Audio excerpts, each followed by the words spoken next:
आइए भगवद गीता के दूसरे अध्याय को समझते हैं। ये जीवन के सबसे बड़े सवालों का जवाब देता है। कहानी शुरू होती है हमारे हीरो अर्जुन से, जो एक बहुत बड़े संकट में है, दुख और कन्फ्यूजन से घिरे हुए। अर्जुन, एक महान योद्धा, जब युद्ध के मैदान में देखते हैं तो सामने अपने ही परिवार और गुरु खड़े मिलते हैं। वो पूरी तरह टूट जाते हैं।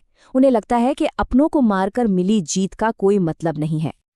तो सवाल ये उठता है कि जब फर्ज और भावनाएं टकराएं तो इंसान क्या करे। पर उनके गाइड कृष्ण कोई हमदर्दी नहीं दिखाते, बल्कि वो अर्जुन को इस कमजोरी से ऊपर उठने को कहते हैं। कृष्ण का जवाब ज्ञान योग से शुरू होता है, यानी असलियत पर माया के बीच का फर्क समझना। वो समझाते हैं कि ये शरीर तो बस कुछ समय के लिए है, लेकिन आत्मा यानी हमारा असली स्वरूप हमेशा रहता है। आत्मा तो बस एक शरीर से दूसरे शरीर में चली जाती है, ठीक वैसे ही जैसे हम पुराने कपड़े बदलते हैं। इसीलिए कृष्ण कहते हैं कि जो ज्ञानी है वो ना तो जीने वालों के लिए शोक करता है और ना ही मरने वालों के लिए। तो फिर काम कैसे करना चाहिए? यहीं पर कृष्ण कर्म योग का रास्ता दिखाते हैं, यानी निस्वार्थ कर्म।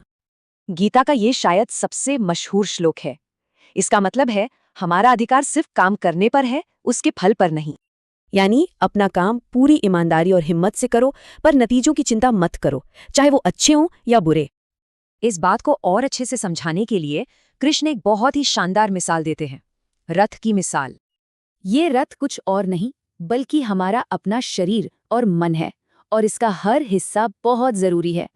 चलिए इस रथ की मिसाल को थोड़ा और समझते हैं और देखते हैं कि ये हमारे अंदर की दुनिया को कैसे दिखाता है। एक अच्छी जिंदगी के लिए जरूरी है कि ये सब हिस्से एक साथ मिलकर काम करें और बुद्धि के काबू में रहें।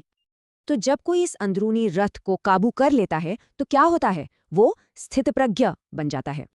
स्थित प्रज्ञा का मतलब है वो इंसान जिसका मन हर हाल में, सुख दुख में एकदम शांत और स्थिर रहता है। तो क्या पहचान है ऐसे इंसान की? चलिए देखते हैं कि एक स्थिर बुद्धि वाले इंसान में क्या गुण होते हैं। ऐसा इंसान बाहरी चीजों की इच्छाओं से आजाद होता है। उसे अपने अंदर ही एक गहरी शांति मिलती है। तो ये प्राचीन ज्ञान हमें सोचने पर मजबूर करता है। अगर हमारा मन एक रथ है तो उसकी लगाम असल में किसके हाथ में है?